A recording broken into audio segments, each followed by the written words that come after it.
This is the Our York Media Podcast, an audio and video production that features the good news makers of York County, Pennsylvania. I'm your host, Rebecca Hanlon.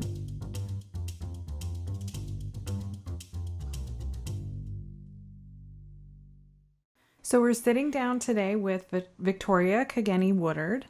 Thank you for being here. Thank you for having me. So, for people who don't know you, Gusa was the location that you had in the WeCo Center for a while, Yes. and you've had the World Music Festival the past 2 years, but we would really love today to just kind of learn about who you are, how you ended up in York. I know. Your world travel so far. Yeah. So I guess if you could kind of introduce yourself and explain, briefly, who are you? And Okay.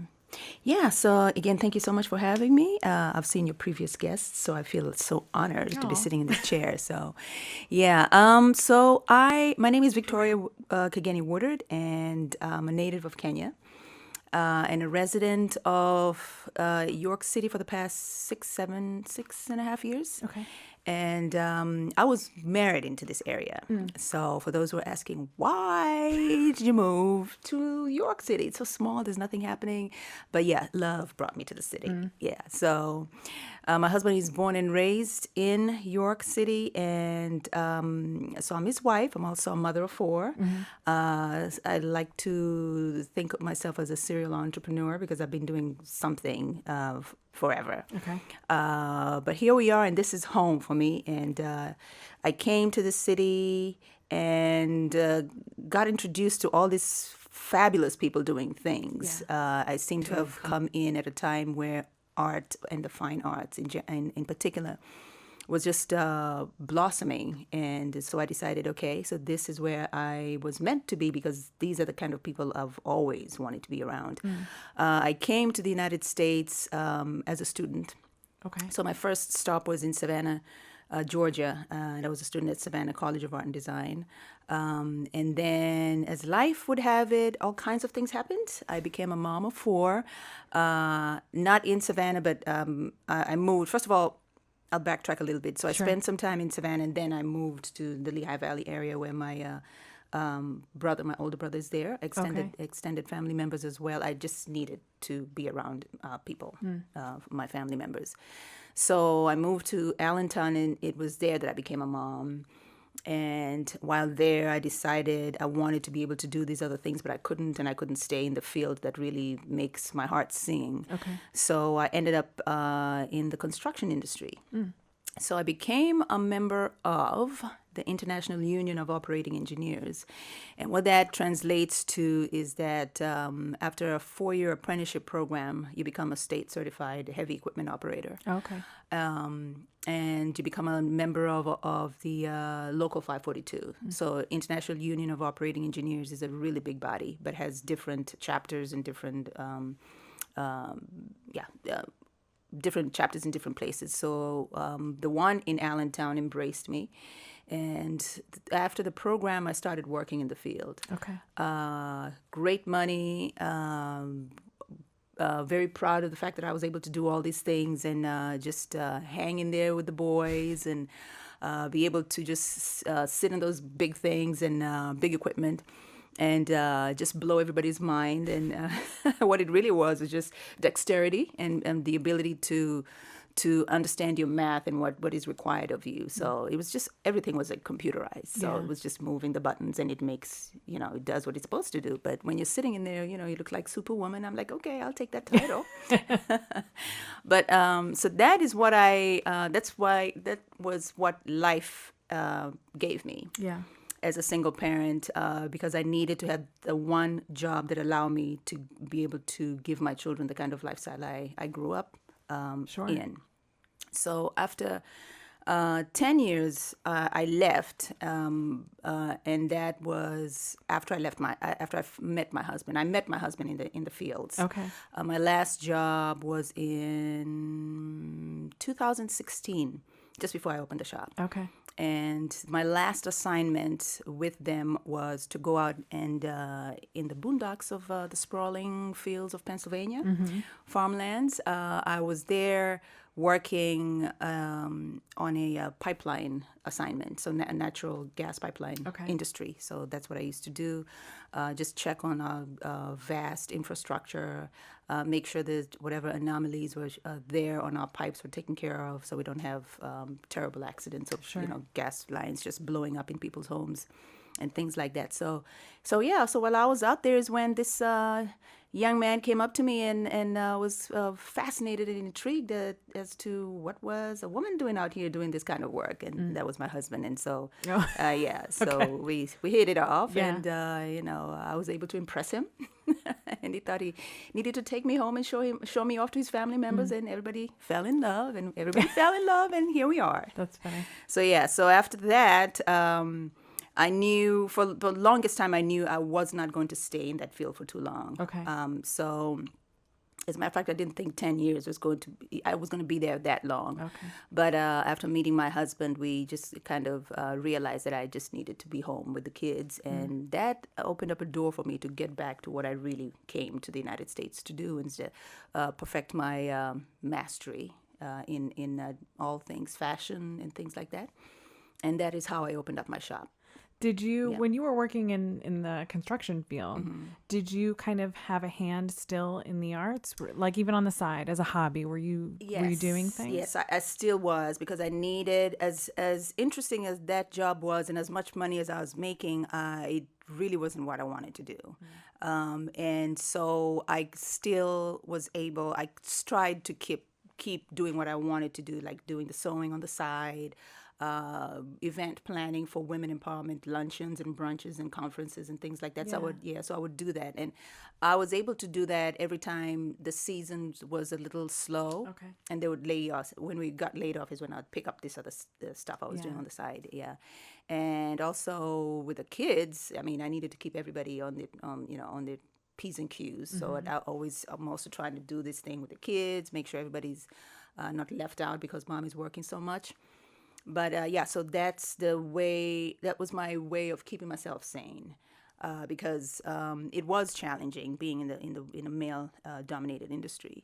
Some people just didn't like seeing me there. Others were okay with it. So the challenges of being able to hold on to a job like that could get to me every once in a while. It did. So the creative side of things helped me to stay focused as to why I needed to hold on to that job, because the kids needed diapers and shoes and things. Yeah. So I know sewing has been something that you've done, and maybe if people have seen your craft, that's one they might recognize you most for. But are there other forms of the arts that you have had interest in or you use as an expressive outlet? Yeah, the only one that I've really stayed true to is my sewing. I've always enjoyed other things too. I like to cook. I like to do everything else, but I can't do all of that. So music has been the one thing that also I've always gravitated towards. And as my children get older, I realize that each one of them has all these things I've always wanted to do. So, for example, music is, I don't have time to learn the instruments. So Jason, my oldest, is a musician in the family. Yeah. As a matter of fact, I have 2 boys and 2 girls. So Jason is 20, will be 21 in January. Abigail is 17. Paige is 15, and Noah is my last child, and he's 13. So the boys are the musicians, the girls are doing something different. So Jason does the music. Abigail is my fine artist. So she's a painter and wants to be an illustrator. Paige is my writer. So and then Noah is also a musician. Heavy metal is his choice. Okay. Yeah, so I'm praying that that's a phase. That is a phase, but yeah, you take something from it too. Yeah. So it's been interesting that way, that all these things I've always wanted to do, my children are now doing it. So it just fulfills me somehow. That's cool. Yeah. So let's jump back then to what led you to open up your location in Wico. So you were living there. Yeah, I did not live there. I live in the city, in the avenues. Yes. But as soon as I decided I wasn't going back to work, to step away from the construction industry, I was good friends with David and Steve over at Ironic. And I had, as a matter of fact, I was a vendor at Redo. Oh, okay. So yeah, so because I didn't have a shop, I decided I'm gonna open. I was actually a tenant in one of the spaces in the Royal Square district for 3 years. So I was up in the loft, right above what used to be Prime Art with Rita Whitney. Yeah. So who's right now? Rita King, right? No, Rita King is now Rita Whitney. Yeah. Yeah. So I was right above there for about 3 years, and I used to make my clothing pieces upstairs in the loft, and then I would sell I bring it to the marketplace on Redo. And then I decided I wanted to be able to branch off to some of the places where people, folks that don't come to Redo could and go to Ironic, you could find my things there. So I was a vendor there as well. And then they let me know that there's a space becoming available, and I felt that was a leading, and that's how I ended up opening up a shop there. What is it for you about sewing and creating clothes that you think attracts you so much to it? I think it has to do with my being able to just feel self-actualized and to tell a story of the people I come from. Also, my maternal grandmother that I never met was a seamstress and did not have a sewing machine but used her hands. And she had 4 children, and each of her children has a grandchild, her grandchild, that picked up this gift. So she had a gift, and everybody knew her for it. And I happened to be the one that gravitated towards that was gifted this thing.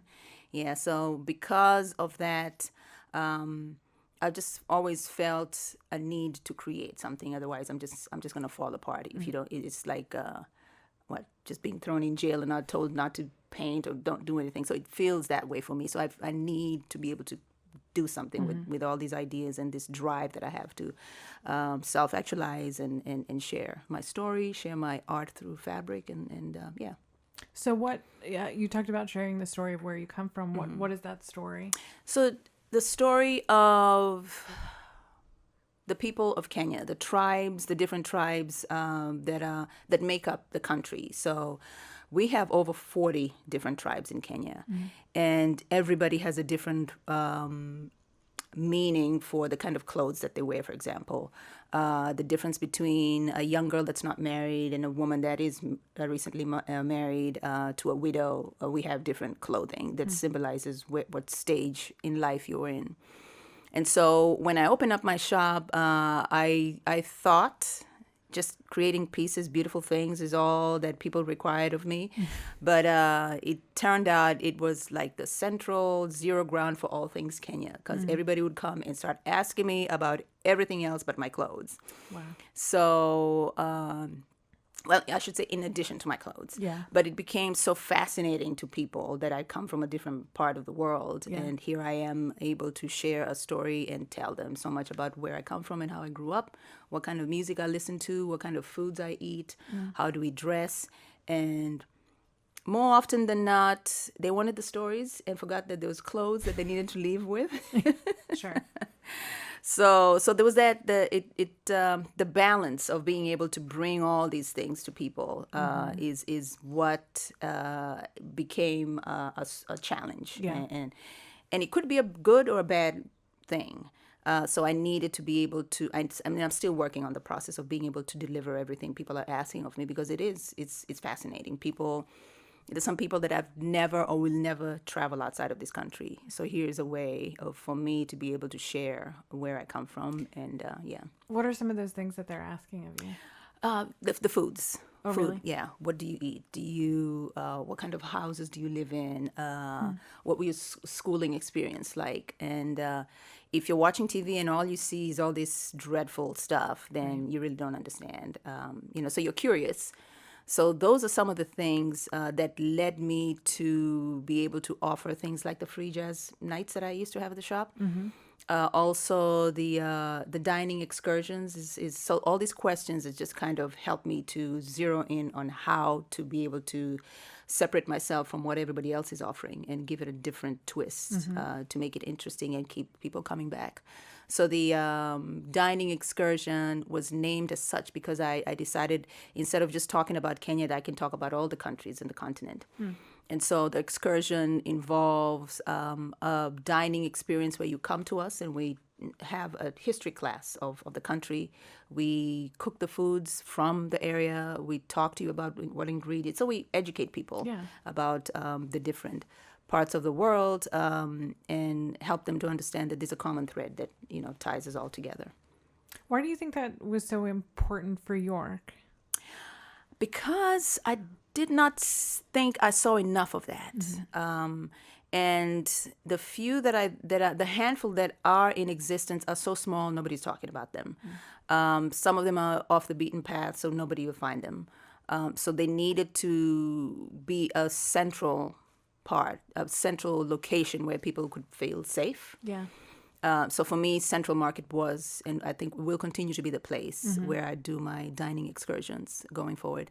The first two, we've only had two so far, and then just life just became so busy. I haven't been able to do another one. But the two that we had just sold out within weeks, and that really just told me that this is really needed, and that's why that this is important that I do the work I do in the community. Yeah.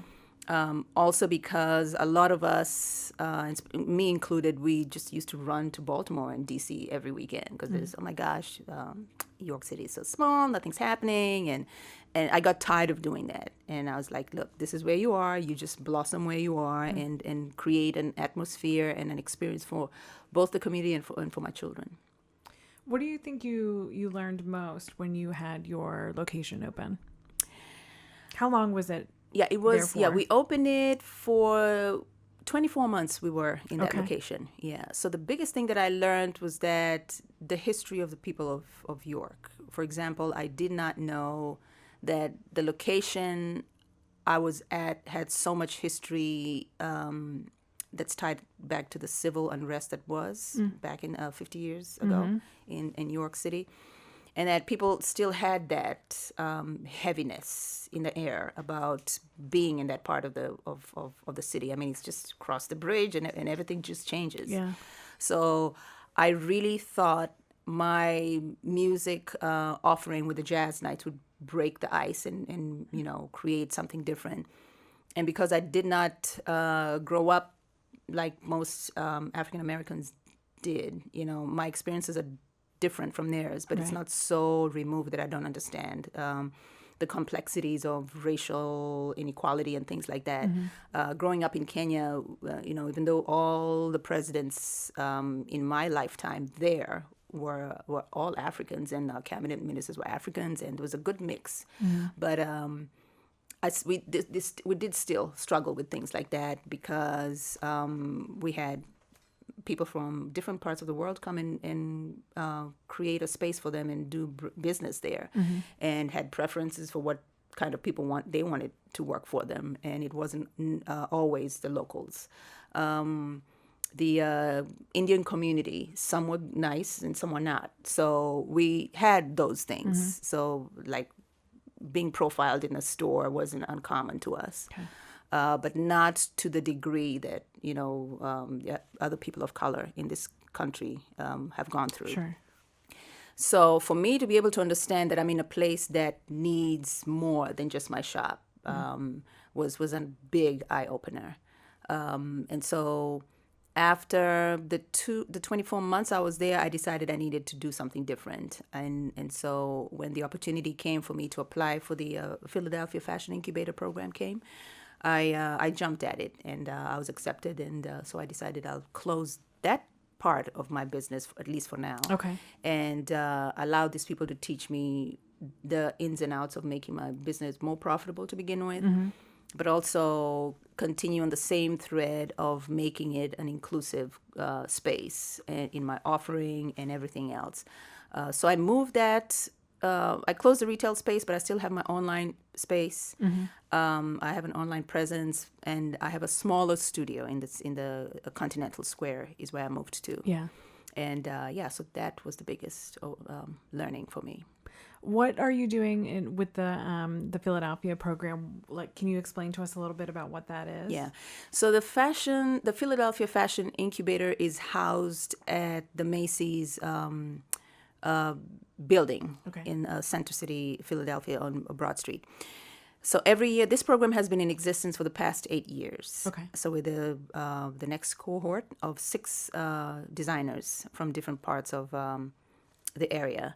And I happen to be one of them, and with designers from all kinds of backgrounds. So we have people that have resigned, but retired. Okay. And created, reinventing themselves. So we're there to learn what else to make ourselves more visible, how to prepare ourselves, given all the technological changes coming up that are they're in existence. I mean, our computers change every 2 seconds, it seems. So fashion is moving just as fast with 3D digital printing, and just amazing things that we had no idea, because as a creative person, all you want to do is just create these beautiful things. But the business aspect of it suffers because you don't know what you need to do to attract more people to your website, how that translates money-wise, and how much what your goals are, and so it's almost like a Shark Tank, I want to say. Okay. Yeah, so they'll take our business and tear it apart and build it back up. So for the good. Yeah, for the good. Yes. Yeah. Yeah, so we are just in our 4th month, and we'll be there until next March. Okay. And it just really every Monday I'm there. Okay. And we spend a whole day doing workshops, and then throughout the week, depending on what's going on, we'll find ourselves in New York for different trade shows and conferences and things like that. So pretty much exposing us to what else is there and how broad to go if you want to go that way. What do you hope to get out of it, or where do you hope to be when you complete that program? So I want to be able to create a different, and I'm looking at it now, creating different avenues of people getting my product. So, for example, I'm looking at subscription boxes of what I'm able to offer, and with it, it'll be more than just, okay, this is what I want, but I'll be telling you a story about where the piece is coming from and why it's significant, who's wearing it, and what can you do with it, and why you need to come back and get some more. Yeah. So that is one of the things that I'm working on, but there's also a whole host of other things I'll be part of, like fashion shows that I'm going to be part of in New York. And just meeting amazing people that I never would have met if I, just stayed in my shop. Sure. Yeah. Did you ever imagine that this is where your love of art and craft would take you? Not in a million years. Yeah, because for me, it just seemed like, okay, we just make clothes. Right. Here's a machine, here's the fabric, do something with it. But there's so many ways, different streams of income, different streams, different ways of educating people, telling your story. Sitting here talking to you is one. Yeah. So I had no idea that it would morph or evolve to where I am now. The music festival was not supposed to be that big, but it's like a wedding. You plan for 2 people and all 3,000 people show up. And so I'm amazed, and I'm looking forward to what else is going to come. Let's talk about the music festival a little bit. So where did the idea for that come from? Because you've had 2 so far. Yes. And so this was a concept I decided to jump on after I opened up the my retail space to a monthly, every 3rd Thursday of the month, we would invite the community. That was my way of letting people come in and just say, hey, it's not so bad to be in this part of the city. But it was an opportunity for me to create a space, first of all, for my son. I have 4 children. My oldest is a child with special needs. Jason is autistic, and his autism and I'm not sure if you have any experience with people on the spectrum, but Jason's thing is music. And for the longest time, Jason did not speak to anyone. Jason was not vocal until his 4th birthday. And he started with just picking up a book and reading to us. And we were like, oh my gosh, call CNN, somebody. And from then, I started noticing his love for music. and his avenue for speaking to people and speaking to me was music. And he just gravitated towards jazz, and jazz is one of my things. And I always listened to jazz when I was carrying him during my pregnancy. And so Jason just picked up on this love and just deep need to be able to express himself musically. And I just bought him a keyboard, and I decided, okay, let's see what he does. And I just kind of left him to his own ways with the keyboard, and he started creating things. And because his biggest challenge will always be his social skills, I wanted to be able to create a space for Jason to share his gifts, but also meet people and possibly create a band that way. And so that's why we started Jazz Nights. And then somebody came to me and said, you know what, could you do it bigger? Bigger outside the shop in the back there. We can do that. And so it moved from inside the shop to outside the shop to a bigger space into Foundry Park. And here we are 2 years later. So I decided instead of it just being some place for Jason to be able to make friends and polish up on his social skills, I needed to be able to use this as a vehicle of letting people know about the different genres of music and different musicians that they probably would never hear if I didn't put them on the stage like that. So, yeah. I know the most recent music festival you had was fairly big. You did it at the York Revolution ballpark. And you brought in some really big names to York that maybe York otherwise wouldn't have exposure to. That's a lot of work. It is. So why put in the time? Why take that effort to make this contribution to our community? I do that basically because York is still missing a big part of offerings from people that are not born here. And I could not think of a better way than making it, create an event that was or is going to be in a safe space. You don't need travel documents. You do not need to go get shots for malaria to keep you safe and stuff like that. So, and here's an opportunity to come to a free concert, and taste all kinds of foods from different places. So because we had food vendors, clothing vendors, jewelry, all kinds of stuff. So I decided this was what I wanted to do because it was a way of me answering back the call of those that needed something bigger than having to run down to DC all the time. And have people be the ambassadors from different countries so I don't have to talk so much. Sure. Yeah.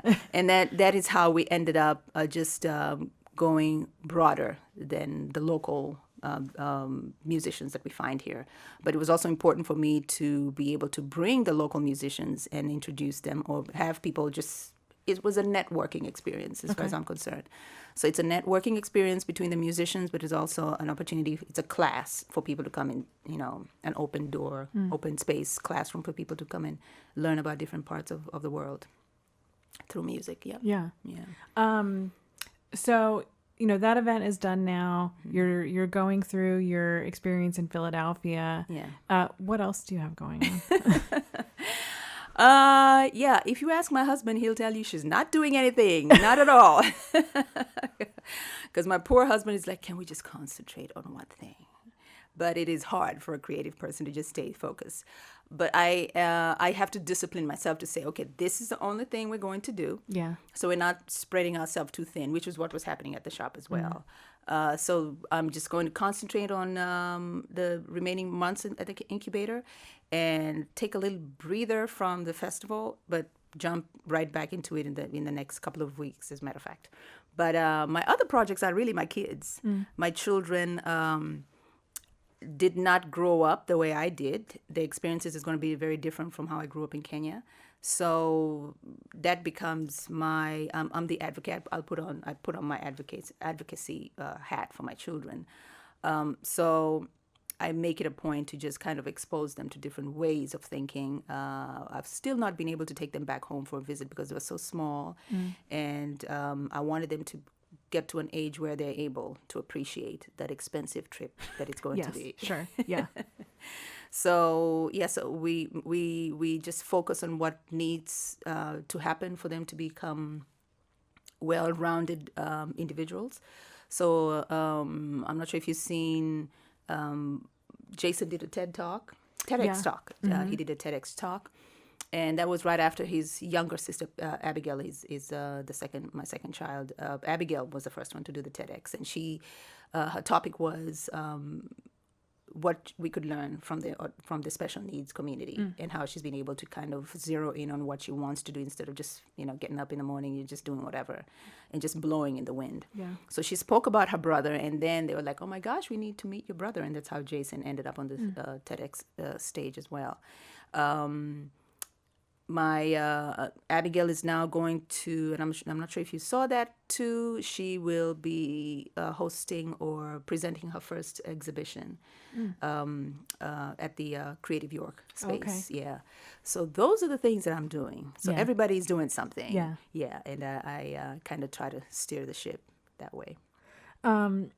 You've talked about kind of when you get to that next stage after the incubator, and you've already have kind of these ideas for how your business is gonna be tweaked and changed. Yeah. If York seemed so interested in what it was that you were doing, in the shop with some of these things, how do you kind of pull from that experience and incorporate it into what you think you'll be doing in the future when you get to that point where, that presence maybe comes back but in a different way? If not for the people of York, I wouldn't be doing what I'm doing, half of what I'm doing. Because what I do is really, it may seem like I'm doing all these things myself, but I'm not. I'm not. And it is because of the encouragement of the people around me. To begin with, when I was at Royal Square, just to be around people that are just as creative as I am, helped me to really understand, okay, even though you're in a small city, you may not have the foot traffic people in New York have, but your work is deeper in meaning than just selling your pieces. So with having said that, it's not just the people here, Rita and David and Steve and just a host of all the other people. It's also the organizations around us, Downtown Inc., YCEA, what you guys are doing with the Junior League, and just to be around people that are just as active as I am helps me to figure out or have ideas of how else I'm going to keep moving forward and evolve, to continue celebrating everybody and creating a space that allows us to celebrate inclusivity and not be so threatened with what your next door neighbor is doing, because there's really enough room for everybody to grow. Yeah. So, yeah. You mentioned earlier about kind of telling that story through what it is that you create. How do you think you tell your own story through those things? I tell my story through the biggest event I've been able to create to date, which is the music festival.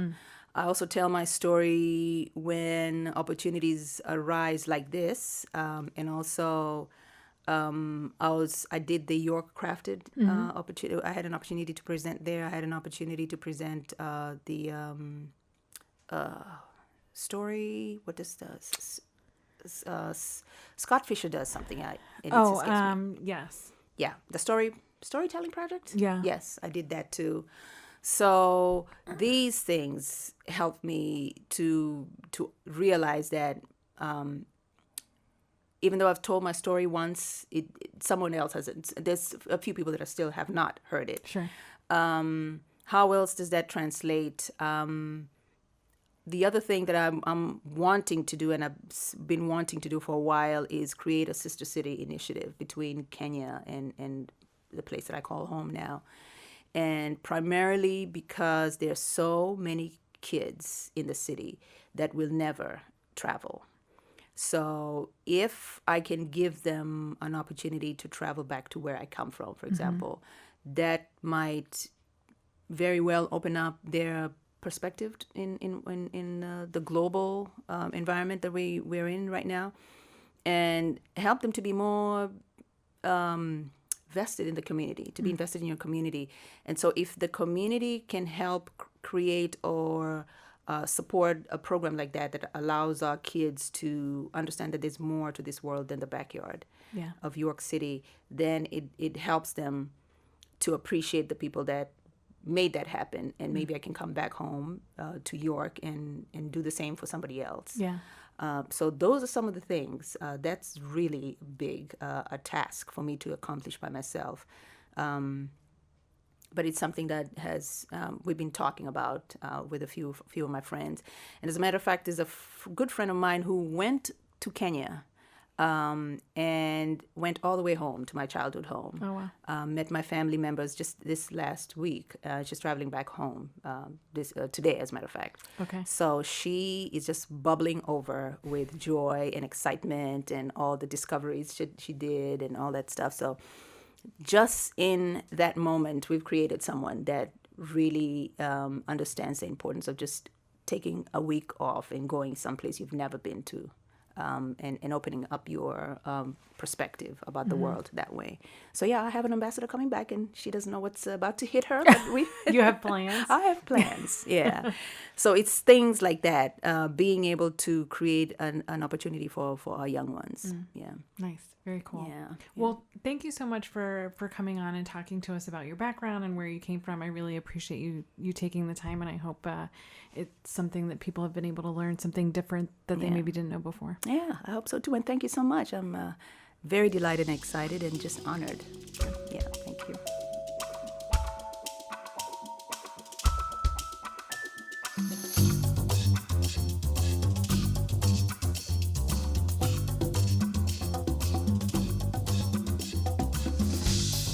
Thanks so much for listening. For more information on Our York Media and our Good News Initiative, you can visit ouryorkmedia.com. We appreciate your attention and give bonus points for those who subscribe. The Our York Media podcast is produced by Will Hanlon and Caleb Robertson. I'm Rebecca Hanlon. Thanks so much for listening.